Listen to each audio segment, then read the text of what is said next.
안녕하십니까. 신인근의 국방TV 데일리 디펜스입니다. 자, 썸네일 보시고 들어오셨겠지만 이런 주제로 말씀드리겠습니다.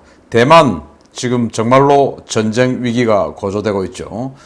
작년부터 지속적으로 중국이 대만을 전면 침공한다. 작년 8월부터 계속 뉴스가 나오고 있는데 사실은 뭐 작년에는 준비가 안 됐는데 지금은 중국이 체계적으로 준비하고 있는 것 같고, 이런 보도가 뭐 전 세계에서 계속, 또 특히 미국에서 계속 나오고 있는 것으로 봐서 정말로 중국이 대만을 칠 거는 아닌가라고 생각되고 있는 가운데, 미국이 중국과 붙으면 미국도 완전히 박살날 거다라는 그런 보도가 사우스 차이나 모닝 포스트를 통해서 나왔어요. 그래서 과연 미국과 중국이 대만을 중간에 두고 미국은 대만을 도와주고 이렇게 됐을 때 미국이 정말로 어마어마한 피해를 입을 것인가, 어떻게 될 것인가 하는 걸 한번 분석해 보겠습니다. 중국의 대만 침공 임박설에 대만군은 최후의 1인까지 싸우겠다라는 계를 했죠. 4월 7일 대만 중앙통신이 보도를 했는데, 우자세 중화민국 외교부장은 중국의 침공 위협이 높아지고 있으며 만약 그러한 사태가 발생한다면 최후의 1인까지 끝까지 싸우겠다고 밝혔다. 우 부장은 미국 전문가들도 중국이 대만에 대한 공격을 감행할 위험성이 확실히 있다고 경고하고 있다라며, 우리는 당연히 대만을 수호할 의지가 있으며 필요하다면 전쟁도 불사하겠다. 전쟁을 한다면 최후까지 항전하겠다. 라며 의지를 다졌다. 지난 2017년도에 한국에 전쟁 위기가 발생했을 때 한국 대통령은 가장 나쁜 평화가 가장 좋은 전쟁보다 더 낫다 라고 하는 과거 이완용이가 을사늑약을 통해서 우리 대한제국을 일본에 팔아넘길 때 했던 멘트하고 똑같은 멘트를 100년 후에 하면서 그렇게 하면서 이제 뭐 전쟁을 막겠다라고 했었죠. 그때 알고 보니까 진짜 미국이 북한하고 전쟁을 하려고 했었다라는 거 아니겠습니까?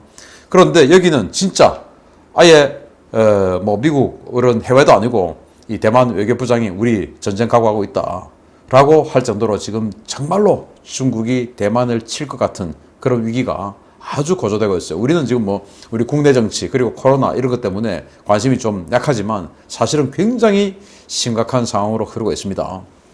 이런 와중에 미국의 군사 전문지 디펜스 뉴스라고 하는 군사 전문지가 있는데, 여기에서 미국이 대만 사태에 군사 개입하면 재앙급의 손실을 입을 수 있다라고 경고했다라는 보도를 이 홍콩의 언론이죠. 사우스 차이나 모닝 포스트가 뒤늦게 인용해서 보도를 하면서, 야, 그러니까 중국이 이길 수 있어 하면서 정신 승리를 하는 보도를 내놨어요.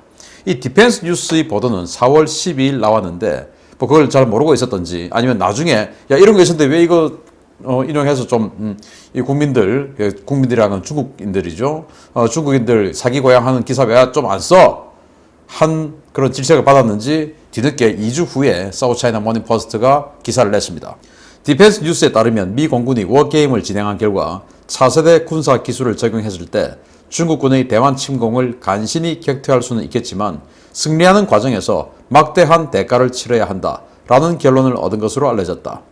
디펜스 뉴스는 최근 워게임에서 미 공군이 재앙급 손실로 끝날 2018년, 2019년 워게임보다 현저한 개선을 보여주긴 했지만 피로스의 승리로 묘사될 정도로 큰 인명과 장비 손실을 초래한 승리였다고 전했다.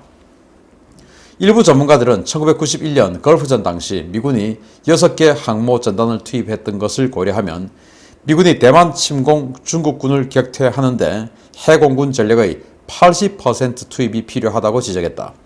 베이징 군사 전문가 저우천밍은 인민해방군은 대만 통일전쟁을 수행하기 위해 수십 년간 준비해 왔으며 미군은 1000km 내에 접근하지 못할 것이라고 주장했다.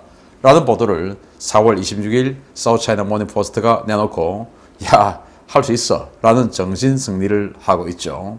자, 그래서 여기 보시면 피로스의 승리라는 게 있는데, 이게 고대 그리스의 에페이도스 왕이라고 있었는데 이제 로마군하고 싸웠어요. 그때 이제 그리스는 조금 내리막길이고 로마가 이제 상승 곡선을 그릴 때 싸웠습니다. 그래서 로마군을 격퇴했는데 이겨도 이긴 게 아닌 그런 전쟁이 되었어요. 왜냐? 막대한 피해를 입었죠. 그래서 돌아간 로마군이 바로 다시 침공하면 그냥 무너지는 정도, 그런 정도의 엄청난 피해를 입어서 차라리 이럴 거면 지고 우리 국민들을 살리는 게 낫지 않냐 라고 했을 정도로 그게 이제 피로서 있습니다. 승인은 하지만 그냥 뭐 완전히 그냥 너덜너덜 돼버린다 이거죠. 그래서 이제 80% 정도의 전력을 투자해야 중국을 이길 수 있다라는 걸 이제 하면서 중국의 군사 전문가들은 이렇게 분석이 미국 스스로 했는데, 그러나 우리 분석에 따르면 미국은 1000km 내 접근도 못한다.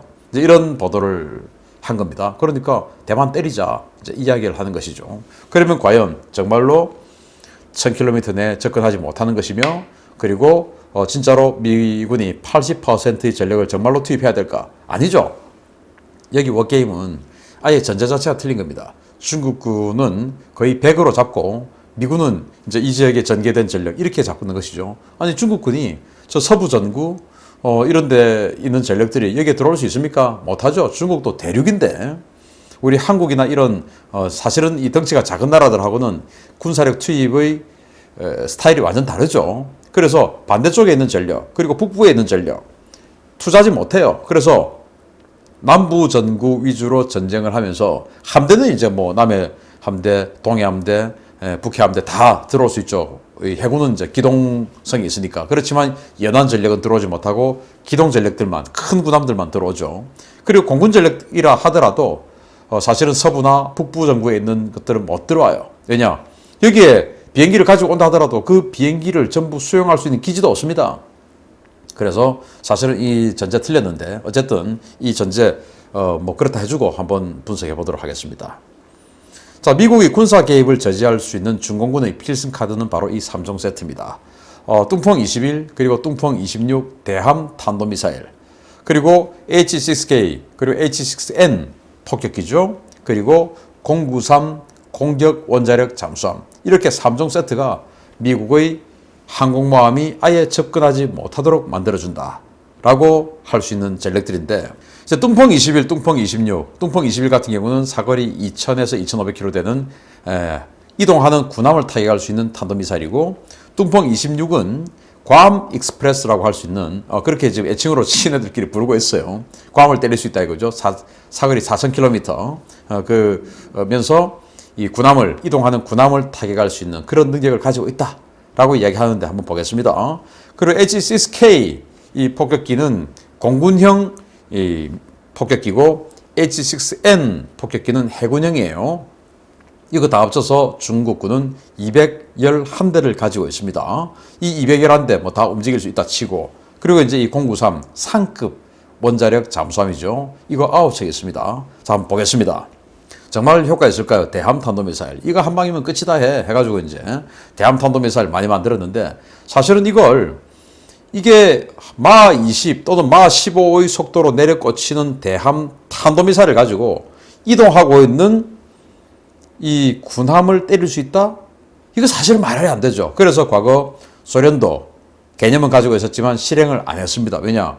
말이 안 되는 거죠. 그래서 전 세계 미사일 전문가들은 중국의 주장하는 대함 탄도미사일이 정말로 미국의 항공모함, 군함을 공격할 수 있을 것이다 라고 믿는 사람들은 아무도 없어요. 왜? 그 속도, 엄청나게 빠른 속도를 유도할 수도 없을 뿐더러, 그러면은 어쨌든 뭐 2000km 밖에서 쏜다 하더라도 그래도 10분 이상을 날아가야 되는데 그 10분 이상의 미래 위치를 어떻게 하냐 이거죠. 그렇게 해서 절대 맞출 수 없다. 그러나 그래도 자기네들이 할 수 있다고 주장하니까 할 수 있다 치고 또 분석해 주겠습니다. 그런데 그렇게 해서 치고 미국이 이런 걸 만들었죠. 바로 CCS 블락 10.2라는 이 무기를 만들었는데, 미 우주군이 2020년 3월부터 작전 운영에 들어간 대통신 체계입니다. 적의 위성 통신을 제밍해서 적의 항법, 정보, 통신 위성을 무력화시켜서 대함 탄도미사일의 표적 획득과 유도 자체를 불가능하게 만드는 궁극의 병기입니다. 이 대함 탄도미사일은 이 위성에서 보내주는 우리로 지금 GPS죠. 중국은 베이더우를 쓰는데 그 베이더우 통신을 따라서 들어갑니다. 그러면은 아주 간단하게 그 베이더우 통신 제밍해버리면 되죠. 그런데 미국은 M-코드 그래가지고 이 밀리터리 전용의 주파수가 있어서 매번 그 주파수 도약을 통해서 주파수를 변형시킵니다. 그런데 중국은 아직 베이더우 위성이 수량이 그렇게 많지 않아서 M-코드를 쓰지 못해요. 그냥 단일 코드입니다. 아시다시피 지난 2013년 이럴 때 북한이 우리 인천공항 지역에서 GPS 제밍했죠. GPS 신호는 워낙 미약한 신호이기 때문에 이거 제밍하는 거 쉽죠. 그래서 그 제밍합니다. 그리고 또 제밍을 해서 미사일이 어디로 가야 할지를 그냥 스스로를 잊어버리게 만들어버린 거예요. 두 번째는 아예 발견도 하지 못하도록 만듭니다. 자, 이제 전쟁이 벌어졌어요. 이제는 미국, 중국 할 것 없이 모든 역량을 동원합니다. 그러면은 중국의 이 GPS, 베이더우 전용의 이 위성도 다 제밍하겠지만 중국의 정찰 위성이 있겠죠. 사진을 찍는 또는 뭐 레이더로 또 사진을 찍는 이 영상 정보 위성 그리고 통신 위성 이런 것들이 있겠죠. 이런 것들을 이 무기를 가지고 아예 우주에서 촬영한 이 정보가 중국 본토에 있는 이 정보사령부로 가야 되지 않겠습니까? 그 통신을 우주에서 내려간 통신을 전부 다 차단시켜 버립니다.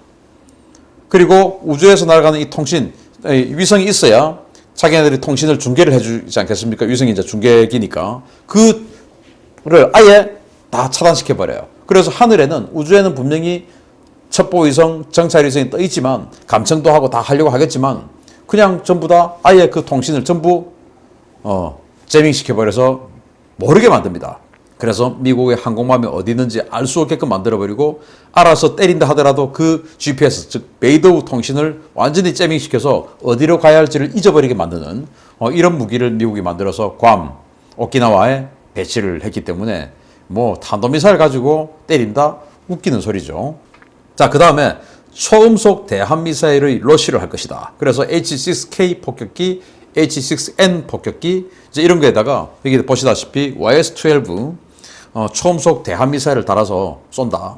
그래서 이 YS-12 같은 경우에 이 H-6K 폭격기 한 대에 최대 6발을 장착할 수 있다고 하는데 이 YS-12 같은 경우는 사거리가 400km 그리고 속도는 마하 3 뭐 사실은 무서운 미사일이죠. 그러면 이게 이제 미 항모를 대규모로 날아가서 때려야 되는데 사실은 이게 미 항모를 뭐 200대가 있으니까 211대가 있으니까 이게 진짜로 211대가 떠가지고 미 항모 근처 400km까지 가가지고 그냥 마하 3짜리 미사일 한 대당 6발씩 쏘면 1200발 아닙니까? 이게 그냥 미 항모를 쫙 날아가면 항모전단 전부 다 그냥 사실은 괴멸되는 것이죠. 그러면 이제 항모전단은 가만히 있냐. 이렇게 합니다. 니프카. 그러니까 Naval Integrated Fire Control Counter-Air 라고 해서 해군 대공전 통합 화력 제어 시스템이죠. 이게 바로 이제 해군에서 함대에서 함대를 공격하는 적의 미사일이나 전투기를 협동 전투에서 무력화시키는 그 시스템이에요. 그래서 항공모함이 있습니다. 그러면 항공모함 전방에 조기 경보기가 나가서 레이더를 돌리죠. 그리고 우주에서는 위성이 또 계속 쳐다보고 있죠. 그 모든 것들 그리고 항모전단의 호위사일의 이지스함들이 있죠. 이 이지스 레이더, E2D의 조기 경보 레이더, 위성의 정보 이 모든 것들을 하나로 엮어서 전투기를 조정해 주는 겁니다. 전투기 미사일을 유도해 주는 거예요. 자, 그래서 이 미 항모에는 F-18 슈퍼 호넷이 있죠. 이 호넷의 작전 반경은 1000km입니다. 자, 이제 전쟁이 벌어졌습니다.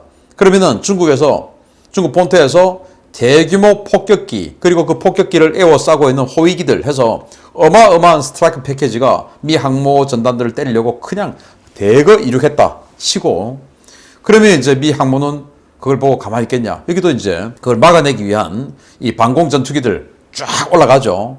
올라가서 어떻게 하냐. 1000km 밖으로 이제 추진합니다. 절대 이 YS-12 초음속 대함미사일의 사거리 안으로 이 어마어마하게 덩치 큰 폭격기가 들어올 수 있도록 만들어주지 않죠. 먼저 전투기들이 날아가서 격추를 시켜버리는데 어떻게 격추시키냐. 지금 현재 가지고 있는 대공 미사일이 암람 D형 미사일인데 사거리가 180에서 200km. 그러니까 1000km까지 날아가서 거기서 사거리 180에서 200km 날리면 1200km까지는 이 YS-12를 쏠 수 있는 H-6K 폭격기가 접근할 수가 없어요. 그러면은 이 슈퍼 호넷들을 또 F-35들을 중국 전투기들이 전부 다 격파시켜줘야 되는데 그 격파시킬 수 있는 가능성이 거의 제로에 가깝죠. 왜냐? 또 이 슈퍼 호넷들이 SM-6 미사일을 장착하기 시작했습니다. SM-6 미사일은 함대공으로 쐈을 때 370km의 사거리인데 그거는 이제 이 해발 고도가 제로 상태인 해상에서 해수면에서 쏘았을 때 중력을 거슬러 올라가서 날아가서도 370km를 날아가는데 이게 이제 하늘에서 쏘면 이 에너지 이게 뭐 속도와 더불어서 훨씬 더 강력한 에너지를 해서 훨씬 더 멀리 날아갈 수 있죠. 아무리 적게 봐도 400km 이상의 사거리를 보일 수 있습니다. 그러면은 중국의 대공 미사일 중에서 사거리가 제일 긴 게 PL-15 사거리 200km죠. 그런데 여기는 사거리 400km 이상, 제가 봤을 때 한 600km는 되지 싶은데 이 엄청난 사거리의 미사일을 대거 장착하고 슈퍼호넷들이 올라갑니다. 그리고 쏩니다. 그냥 쏴요. 그냥 저쪽에 지금 오고 있으니까 뭐 나의 레이더에 보이든지 말든지. 왜냐 E2D가 그 정보를 나에게 알려주니까 내 모니터에 띄워주는 것이죠. 그럼 대충 여기 있네. 쏘자. 쫙 쏩니다. 그러면은 이 슈퍼호넷의 레이더는 그 멀리 있는 400km 밖, 500km 밖에 있는 중국의 수호이 30이나 J11 또는 J22 보이지 않지만 E2D는 보고 위성은 보고 있죠. 그래서 일단 여기서 미사일을 쏘면 그 미사일의 유도는 E2D나 위성이 해주는 겁니다. 그냥 여기는 뭐 그냥 미사일 캐리어죠. 슈퍼호넷들은 쫙 그냥 미사일만 쏴주면 이 중국의 호위 전투기들이 내가 왜 죽는지도 모르고 그냥 막 SM6 맞고 다 떨어지고, 그리고 SM6 쏘고는 계속 더 전진해가지고 이 암람D형 사거리에 들어온 이 H6K 폭격기들 그냥 뭐 사냥하듯이 껌 주워 먹듯이 사냥해버리죠. 상대가 됩니까 어디? 그러니까 중국이 YJ-12 초음속 대함미사일을 쏠 수 있는 그 400km 내까지 들어올 가능성은 제로가 아니라 마이너스다 라고 말씀드릴 수 있습니다. 그러면 이제 아까 3종 세트 중에서 이제 원자력 잠수함, 핵 잠수함이 있죠. 중국이 093 상급 핵잠 7,000톤급입니다. 이거 9척. 그리고 아주 구형 바닷속의 경운기라고 하는 한급 SSN 091 이거 2척 해서 11척의 공격 원잠이 있는데 이걸 그러면 이제 숨어 들어가서 미 함대 공격할 수 있지 않느냐라고 할 수 있는데, 그럼 과연 이 잠수함들이 미 함대를 공격할 수 있는 대만 해협 바깥 지점까지 갈 수가 있을까? 제1도련선 바깥까지 나갈 수가 있을까? 저는 나갈 수 없다. 왜냐? 미국은 이 사세보, 그러니까 규슈에서부터 대만까지 이 오키나와 쭉 해서 여기다가 소서스 라인을 쳐놨습니다. 그래서 중국 군함들이 가끔 미야코 해협을 미야코 해협이 이제 이 오키나와 중간에 있는 해협이에요. 여기를 통과하고 하지만 가끔 중국 잠수함이 일본 해상자위대 군함이나 이런 데 걸려가지고 완전 굴욕을 당하는 일이 있어요. 이거 이제 여기 나오다가 소서스 라인에 걸리는 겁니다. 다 수중에 소나의 라인을 딱 쳐놨기 때문에 중국 잠수함들이 들어오는 걸 다 듣죠. 그리고 여기 이 대만과 필리핀 사이 바시해협, 여기는 소서스 라인이 없어요. 그렇지만 여기는 항상 지금 포세이돈하고 트리톤들이 초계를 이런 식으로 돌고 있습니다. 이제는 호주의 초계기까지 와서 상시 돌고 있죠. 그래서 빠져나갈 구멍이 없어요. 그리고 여기 빅토리아스 클래스의 이 소나 전용함들이 와서 항상 탐지하고 있습니다. 그래서 중국의 시끄러운 핵 잠수함들이 미국과 일본의 이 소나의 군함이든 해상 초계기든 이 소서스 수중 이 라인이든 어쨌든 간에 안 걸릴 가능성은 없다. 그리고 또 특이할 게 미국이 지금 버지니아급 핵 잠수함이 34척이 있는데 이 버지니아급 핵 잠수함이 그럼 뭐 아까워서 잘 안 쓰냐? 그게 아니에요. 지난주에 4월 20일경에 미국에서 나온 보도를 보면 버지니아급 핵 잠수함의 부품이 부족하다. 너무 가동률이 높아서 부품이 부족하다라고 나왔습니다. 그 말은 뭐냐? 버지니아급 핵 잠수함이 쉬지도 않고 지금 작전하고 있다. 그 말입니다. 왜냐? 중국의 핵 잠수함 9척. 그리고 한급, 사실은 뭐 한급 정도는 경운기라서 안 따라다녀도 되는데, 그리고 이제 중국의 진급 전략원잠 5척. 뭐 이런 것들 마킹하고 따라다니겠죠. 그리고 러시아 또 일부 따라다니겠죠. 그러다 보니까 버지니아급 잠수함이 너무 많이 운용해서 부품 부족 사태다라고 할 정도로 미국은 중국의 이 핵 잠수함들을 그냥 따라다니면서 마킹하고 있으니까 수중에서 예를 들어서 이제 전쟁이 발생했으니까 수중에서 정말로 중국 잠수함들이 어뢰발사관을 열고 미국을 공격하려고 하면 어뢰발사관 열기도 전에 그냥 수중에서 내가 왜 죽는지도 모르고 수장당하겠죠. 저는 그 가능성이 훨씬 높다라고 봅니다. 그러면 이제 미국한테는 안 되니까 어쨌든 대만 해 확 건너가지고 대만 그냥 상륙해버리자 라고 할 수 있는데 그 상륙 가능할까? 불가능하다. 이게 이제 2016년에 랜드 연구소에서 발표한 자료인데 당시 2016년 자료예요. 지금은 훨씬 더 많이 늘었겠죠. 대만의 방공 전력이 호크 4개 대대, 그리고 텐궁, 천궁이죠. 6개 대대, 그리고 팩2, 팩3 11개 대대, 그리고 요격미사일은 1200발 이상. 이걸 어떻게 감당하겠습니까?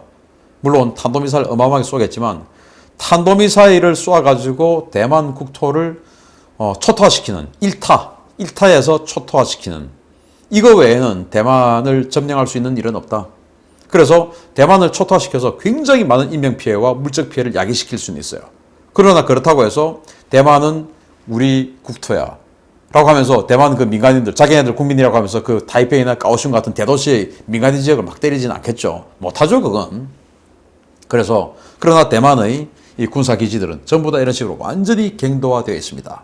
그래서 벙커버스트가 아니면 뚫어갈 수 없는 그런 정도로 어마어마하게 요새화 갱도화되어 있기 때문에 그런 탄도미사일의 포격 속에서도 살아남아서 중국의 전투기들을 격파할 수 있는 그런 자산들이 너무나 많다. 그리고 대한미사일들도 이런 식으로 전부 갱도화돼 가지고 쏠 수 있는 하푼 지대함 미사일, 슝펑 지대함 미사일, 그리고 RT-2000 대만판 MLRS죠. 이거 57문, 그리고 하이마스 지금 새로 계약했죠. 이런 것들 때문에 중국의 군함들이 이 대만 해협을 건너갈 가능성이 별로 없다. 그러면은 이건 미국이 도와주지 않을 상황에서인데 미국이 도와주면 여기에서의 제공권을 잡을 수가 없죠. 제공권은 비행기라는 존재가 전쟁에 영향을 미치던 이후부터 미국이 제공권을 놓아본 적이 없어요. 지금도 마찬가지고 과거에도 마찬가지고 앞으로도 마찬가지고. 그래서 제공권 없는 상황에서 군함들이 여기를 건널 수 있을까? 못 건너죠. 그래서 상륙도 불가능. 그러면 왜 미국의 디펜스 뉴스는 이런 재앙급 손실을 얘기했을까요? 예산 좀 달라 이겁니다. 지금 이제 트럼프 시대에 그 355척 해군 건함 계획, 또 핵무기 오바마 시절에 굉장히 다운된 거를 트럼프 시절에 재건하려고 하는 이 예산 계획들, 이걸 이제 바이든 정부가 들어와가지고 다 축소하고 자르고 막 이렇게 한다고 하니까 그러지 마라. 우리 지금 중국하고 싸워야 되는데 안 되지 않느냐. 또 4월달이 내년도 예산 짜는 시기 아닙니까? 그래서 이제 그런 이 국방성 민원성의 기사라고 저는 봅니다. 그 시기 되면 우리나라 이 정부 부처들도 정부 출입 기자들을 이렇게 로비해서 그런 민원성 기사들 다 내죠. 자, 미군은 유인 전투기에 바짝 따라붙어서 정찰, 호위, 지상 공격 등의 임무를 함께 수행하는 인공지능 탑재 전투 드론인 로얄 윙맨을 비롯한 여러 미래 첨단 기술을 활용할 것으로 가정했는데 이 중 여러 장비가 아직 전력화되지 않았고 심지어 관련 예산이 확보되지 않은 경우도 있어 우려를 사고 있다. 중국이 군함과 전투기, 미사일 전력 확충에 공격적인 투자를 함에 따라 대만 일대를 포함한 서태평양에서 미군이 누린 일방적 군사 우위는 점차 약화되고 있다는 평가가 나왔다. 그러니까 예산 자르지 마라. 이 말인 것입니다. 그런데 이제 이건 디펜스 뉴스의 원문인데 사우스 차이나 모닝 포스트 이런 거 다 빼고 이제 보도를 했죠. 그래서 예산 자르지 마라. 라는 민원성 기사다. 심각하게 받아들일 거 없다. 라는 겁니다. 자, 그래서 미국과 중국의 군사력 격차의 현실을 보여준 단 한 장의 사진이죠. 랴오닝함이 지난 4월 초, 또 3월 말 이때 이제 탁 남중국해 가가지고 무력 시위를 한다고 했을 때 미국의 머스틴 이지삼이죠. 알레이버크 이지삼 머스틴함이 랴오닝함을 마킹했습니다. 그러면서 머스틴 함장이 중령인데 이렇게 다리를 꼬고 현측에다가 다리를 턱 올리고 그냥 아주 느긋하게 바라보고 있습니다. 그 옆에 부장, 소령이죠. 부장이 또 팔을 꼬고 아이고 웃기고 있네 하고 또 쳐다보고 있죠.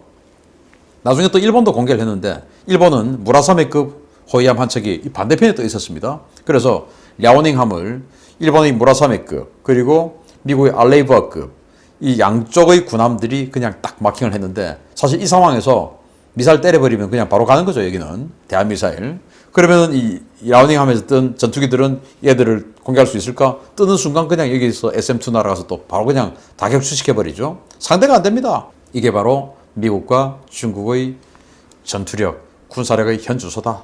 그래서 사우스 차이나 모닝 포스트가 미국이 80%를 동원해야 된다네? 와, 우리 중국 만세.